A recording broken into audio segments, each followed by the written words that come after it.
Good afternoon from the media center Ukraine, Odesa. You can watch us online on our YouTube channel or on the Facebook page. You can also ask your questions online. Just scan the QR code that you can now see on the screen. Our current topic is volunteer assistant to the frontline, and our speaker is Oleksandr Kushnir, volunteer. Good afternoon, and thank you for joining us today. You visited and still visit a lot of areas in the front line. Where can you see the biggest needs? I think that there is no place or no locations where there are biggest needs when it comes to the volunteer assistance or human resources. And the situation is hellish at the front line in all areas, starting with the document flow and the supply of weapons. Everything is needed. It is difficult to speak about some areas which are most important than others. Without human resources and without volunteer support, nothing will be supplied to the army. You mentioned the document flow. Can you provide more details? When people say that the state doesn't buy drones, and actually, but the documents say that everything is there, and when soldiers the lose their drones, it is easier actually to shoot themselves and not to explain what happens to drones or camouflage nets to their commanders. There were the cases when the camouflage nets that were provided at the value of 6,000 hryvnias and others were at amount like several times more. And so no commander will take responsibility for that. So we can still see some Soviet approaches. That's why without volunteer support, drones, camouflage nets, it would have been impossible to fight for our soldiers. Tanks, artillery, everything, that's okay, but our soldiers need ponchos, camouflage nets. And it's rainy weather there, so that's why, like, the poncho is spoiled in 3 days. And all these things should be supplied all the time. People cannot keep buying everything for their own funds. There is no supply. There is no web connection because of the electronic warfare. There are huge queues near Starlinks for people to send messages to their families. That's why I cannot say about areas with most priorities and needs. The situation is very difficult in all areas along the front line. And what will be needed during winter? When it comes to the closest areas, these are motorboats, mortars, rescue means. I've been volunteering since 2014, and all this rescue vest, there's still a huge demand. Nothing has been done, and now the whole brigades try to cross the Dnipro River, and people die because they don't have enough supplies. Without volunteer support, without support of ordinary Ukrainians, it would have been really very difficult, even when it comes to life jackets and motorboats. So people just, soldiers don't have enough motors, and they use roads to just cross the river on the ordinary boats. There is no electronic warfare there, and just ordinary Ukrainians, they do everything by themselves. And still, the people cannot cover everything by themselves. Everything is needed. What is the price of one boat? boats are not very expensive,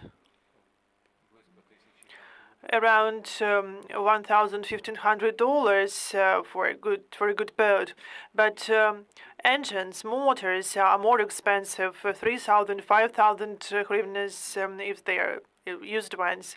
And boats are very needed now to cross the Dnipro River. The faster the boats, the more chances our soldiers have for survivals.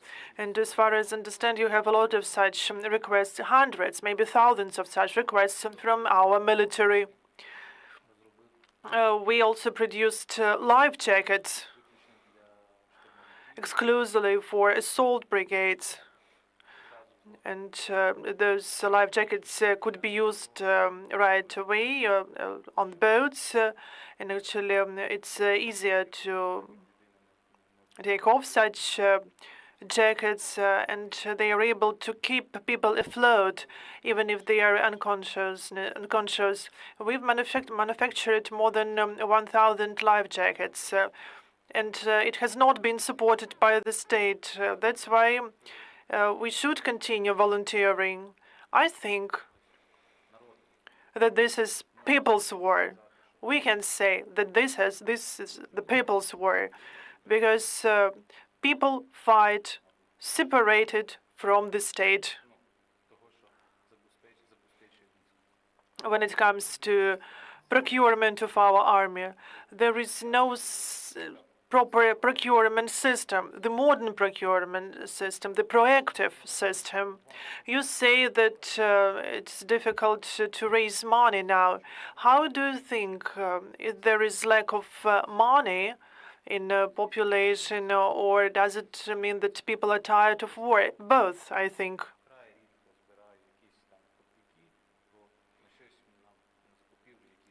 And so we can raise money to buy textiles, to produce something. And our group, try to produce some items because it's cheaper, it's more efficient, and it's quicker. And that's why we can manufacture some items when there are some requests, some small consignments, and which cannot be produced on a massive scale. There are funds that raise money, and this is really very important because everything is very expensive. We need millions to buy everything. If there are small funds that can buy 10 drones, they need up to 1 million hryvnias. And 10 drones, it's just can be used to a small area of the front line, and then can be just wasted during one day.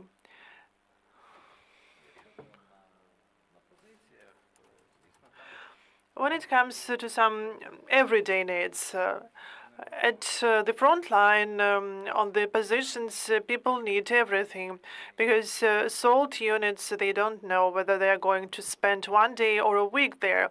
They take everything, but everything's lost, everything's burned.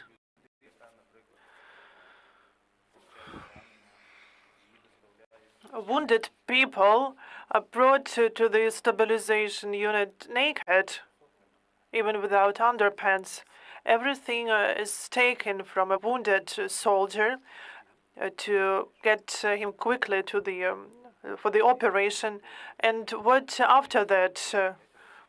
Because the state believes that the things which are provided to the soldiers should be used during 5 years, and these things should be returned. But if a person is wounded, they don't have even underpants. If his brothers in arms or sisters in arms are still alive, they can collect some items for him or for her. But so after a person returns from hospital, everything should be provided from the scratch: the helmet, the underwear, uniform. So, and again, volunteers provide all the things at hospitals. No central logistic systems. What about warm sleeping bags? The sleeping bags which are provided by the state are rather good. As far as I understand, they are from 2014, 2015. However, Now we are developing two items which I believe will be very useful. The first one is the tab in the sleeping bag. And that's because the winter is coming, and the places, the houses near the front line where soldiers can stay are not heated enough. And it is very difficult to hide from drones, from thermal images. That's why people cannot use heaters, not to be seen by such devices. And now they have these aerial bombs. They are really terrible, and they can destroy the whole quarter of houses. So people, they just prefer to freeze, but not to heat the places where they live. That's why we have decided to use additional inserts into sleeping bags to make them warmer. And we also now develop evacuation blankets, which are very important now, especially at the left bank, because evacuation is very difficult there. It could be done only at night, because during the day FPVs don't make it impossible to evacuate people, because everything is seen there. If the person was wounded at 10 a.m., then this person should stay there waiting for night for evacuation, and then evacuation takes time, transportation takes time, and hyperthermia is one of the most terrible thing. And people just bleed, the temperature of the body decreases, and this is almost impossible to save people from hypothermia. So that's why we are developing this evacuation blanket in the form of cocoon. It dries fast, so people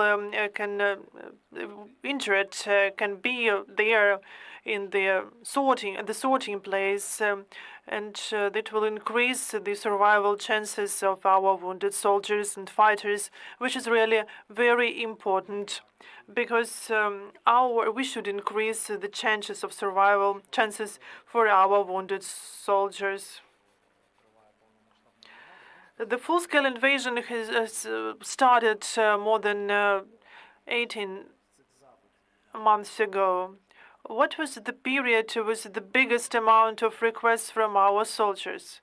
The requests are there since 2014. Those requests have never stopped. But of course, like most requests were received during the first days,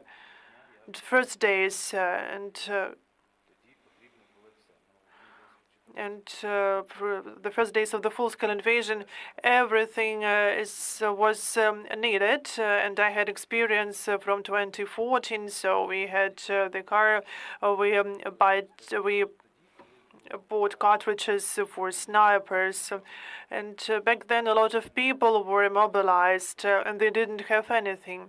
We and my friends were well prepared, and I had legal gun, so I took it, put my helmet, took my car, and went to the front line. But most people who were recently mobilized were not ready to that, so that was a huge demand for uniform, for vests. And now there is the demand for like explosive materials, guns, and now we see the situation when drones are produced by civilians, money raised by civilians, the projects are organized by civilians. So now we can see huge demands. There are a lot of developments. For example, in 2014, that was in Odesa. and did undergo the state examination. That was a unique thing. That was the camera that could be put on the gun barrel, and if it was put into production, we could have significant could have had a different significant advantage, for example, at Bakhmut and at other places. But somehow it was not put into mass production by the state, and people cannot raise enough money to produce such things by themselves. But no, actually, only volunteers, only civilians, ordinary people who just make a huge contribution to this war. I know that quite often our soldiers spend their own money to buy the equipment they need. And this is just information to those people who say that soldiers earn around 100,000 hryvnias.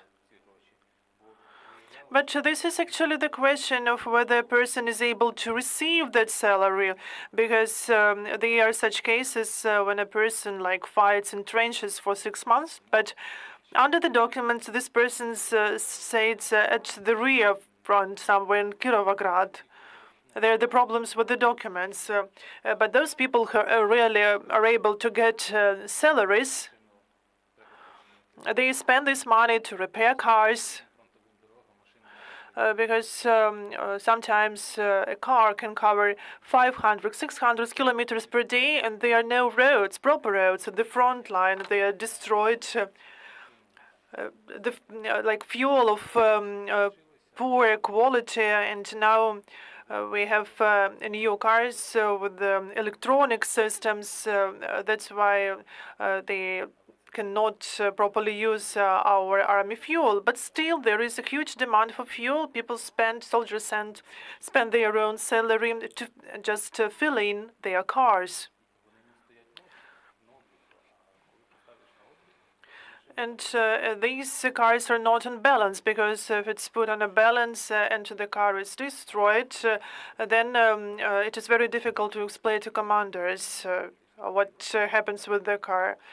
Do you find cars abroad? Yes, but still it's a problem. It's really difficult now to find pickups in Europe, for example. And I cannot, it's a mystery to me why back in 2014 we did not start to change the situation to have small car at different stops. For example, if we have some detachment in Charkiv and the main military unit in Odesa, and just to get a document by an accountant, they used that big cars, big trucks. And there is no logic in that. And of course, we need big cars for military operations, but we need small cars for some smaller tasks. For sometimes we need cars to get to the postal service office. How can we get there? To use tanks or APCs? And of course, the cars are not using fighting, but we need this car for transportation. Sometimes there are brigades or battalions that are ordered to get to another area of the front line in 2 days. But how can it be done? Because they need to transport generators, sleeping bags, and some other belongings. Last year, in Zaporizhia direction, where the fighting was active there, and some of the brigade reminded a gypsy camp, because they transported everything, not only their equipment, but also their beds, mattresses. And this should be done like that. And everything is provided by volunteers, by the military, and also by ordinary people. The money are raised for drones. Soldiers give their salaries to buy drones, even if people are at hospital. And this should not be like that. Do you see any problems at the border to bring cars in the car? I will see such cases. I do not have any update. As far as I understand, the operations are fine-tuned at the border, and sometimes perhaps there can be problems when people are not aware of the procedures, because relatives can buy their fathers or brothers a car abroad, and they want to introduce them into the country, and of course the customs House asks about some documents, but the charitable funds, foundations, they don't see major problems with that. At the beginning of the full-scale invasion, we saw some issues there, and we had to sign a document, and actually, for example, the municipal council was reluctant to sign it, and that car was lost in Romania.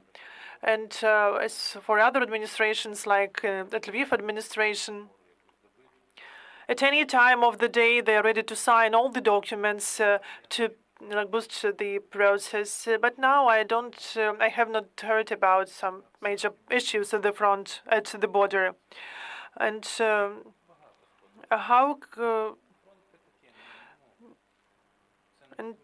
what is the expiry period for cars at the front line? The situations are different, and the situations are different.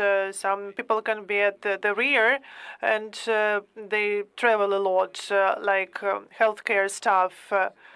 And the roads are terrible, but they use just simple passes, which are not designed to travel such long distances throughout on bad roads.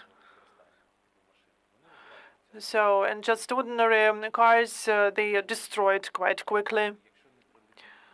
If it is not hit by something, by a projectile or missile, and I've seen it on the road near Bakhmut, like every 100, 200 meters, I could see just these motor cars there. Sometimes it takes like 1 month, sometimes like a year. It depends on how well it is camouflaged, where it is left. There are cases when people don't have time to camouflage their cars properly because they need to hide. And sometimes it is difficult to bring cars to the front line. There is the guide of volunteer that was created in Odesa. Do you use it? No, I don't use it. I have not heard about the document. I don't have proper communication with other volunteers. It's just that we don't have time, and I work in a niche, and I try to fight as a volunteer fighter, and in between, I try to procure something because I know what is needed. I understand what should be supplied, what should be used. That's why I'm focused on some specific areas where I have some experience. Have you met pseudo volunteers that earn on war? Yes, a lot of such people. That's why I don't announce any money-raising campaigns. We try to earn money ourselves because it is very difficult. We produce everything from our military, and how we can sell something to them. Some volunteers say that they are ready to buy something from us. That's okay, and we earn money, and this money is spent for materials that we buy for the military. Those vacation blankets, we can't sell them to the military. and we should spend around 2,000 hryvnias for one blanket. We need thousands of them. And thank you, Oleksandr, for joining us today, and thank you very much for your efforts for continuing struggling. That was Oleksandr Kushnir, volunteer, and will continue at 2 p.m.